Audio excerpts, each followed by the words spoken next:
Hi, this is Michael, and this podcast is all about tapping into your dark side, tapping into beast mode.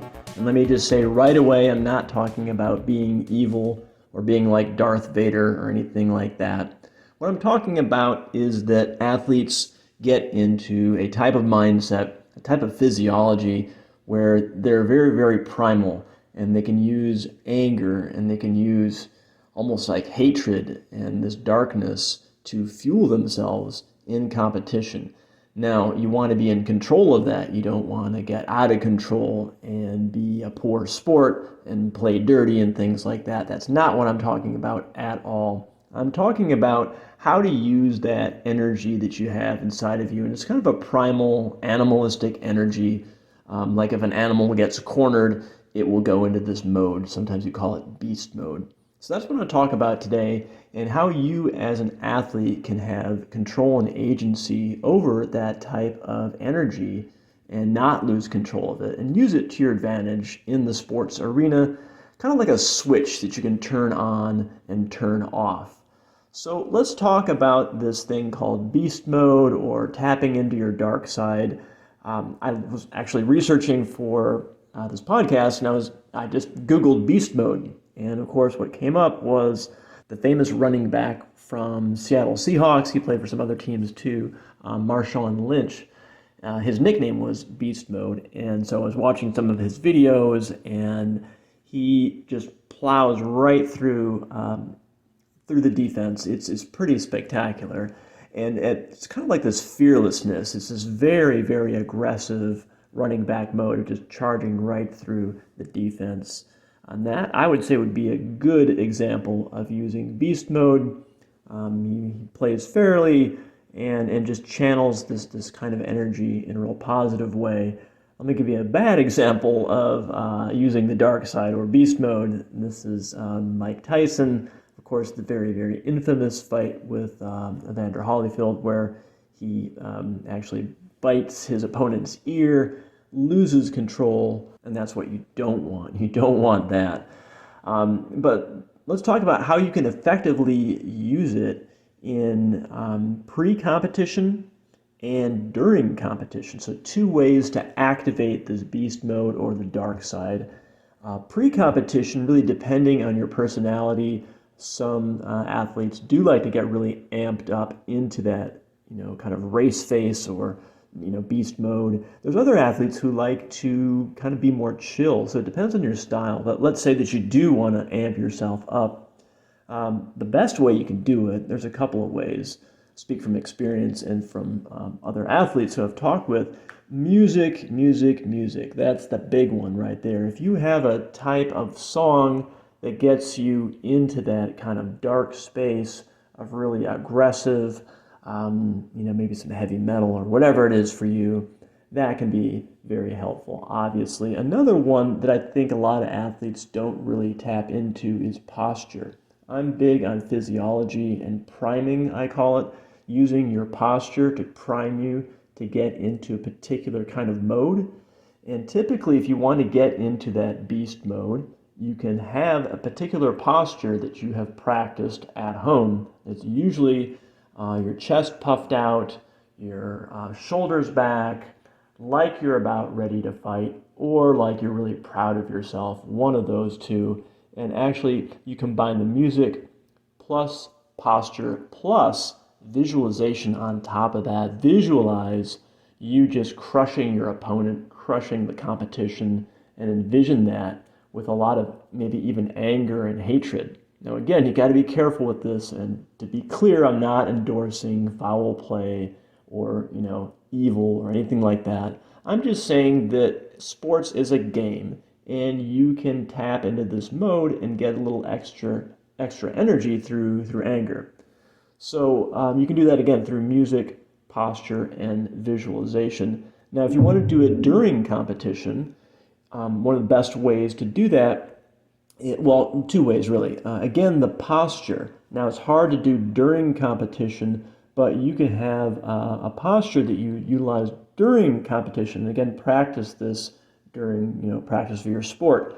I'm a big cyclist. I love doing that. One way that I prepare myself for sprinting is I will actually puff out my chest, kind of straighten my back out, and even flex my arms a bit coming into a sprint to kind of prep my body for the attack, for that kind of beast mode. Depending on your sport, you could have a type of posture too that you just kind of flex into when you need to take some, massive action in your competition. So posture is one. The other one is a code word. So have a particular code word that you use, like a one word. It could be attack or crush or pulverize or murder or something really crazy like that just kind of activates your beast mode or your dark side. Those two things would work during competition. So let me tell you a story here, a personal story. Well, let me tell you two stories. So I'm a bike racer, used to do a lot of bike racing many years ago, and there was a Japanese cyclist named Kyoichi Nakano, and he won the World Sprint Championships. This is the match sprint on the velodrome, 3 laps, 1 kilometer. He won this race 10 years consecutively in a row. I don't know if that's ever been done since then. I haven't really followed track racing, but this guy, if you want to watch some videos of this guy right on the start line, you can tell that he goes into a different kind of mode. In fact, for a while, he had a trainer that would slap him across the face before some of the sprints to get him into this mode and probably psych out his competition as well. So again, his name is Koichi Nakano, spelled Nakano, last name, I believe. And just some great videos of him sprinting. Let me tell you a personal story of how I tapped into my dark side, my beast mode, that made me a better sprinter. So I was never really a good sprinter. I'm not naturally built that way. I'm kind of more lean and endurance built that way. Anyway, so there was a buddy of mine from Wisconsin, and his name was Brian. So Brian, if you're listening, you know who you are. He was a naturally gifted sprinter and basically just really, really hard to beat. And he was so good that he could even smile when he was beating you in a sprint. So I decided one time that I wanted to improve my sprinting, and I called up Brian. I'm like, hey Brian, I want to go out and do a sprint ride with you, and I want you to try and beat me like as hard as you can, and I really want to learn how to sprint. And so we go out sprinting, and just the two of us, and we got this little loop we're doing.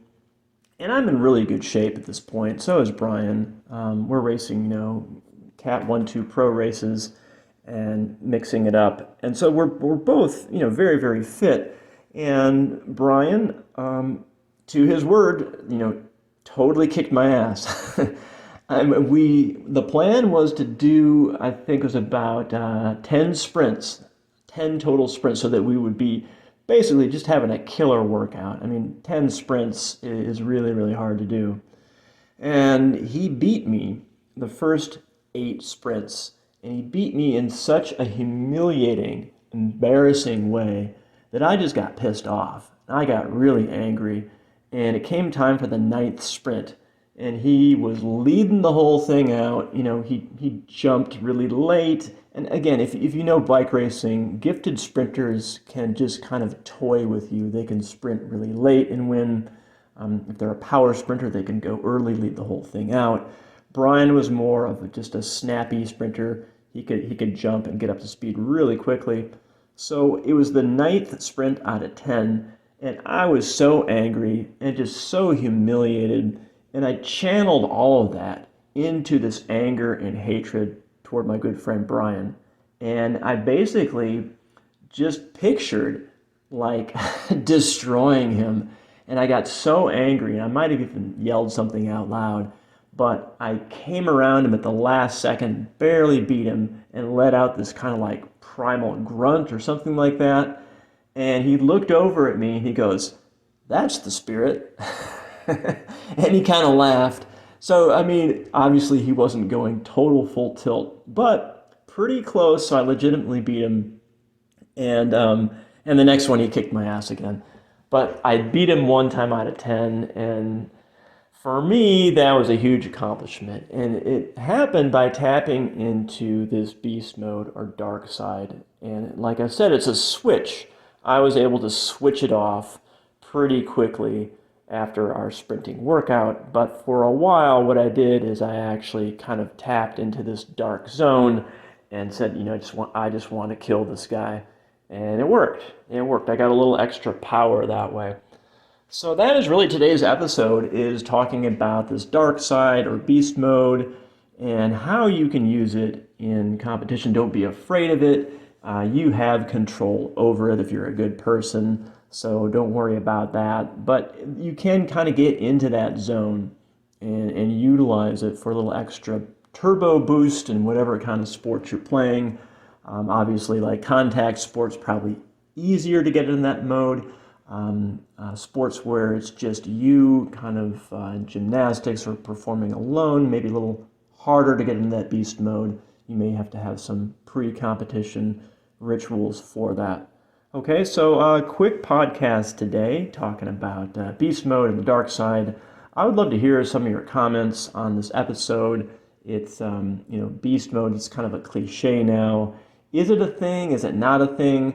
I'd just love to hear your thoughts on it.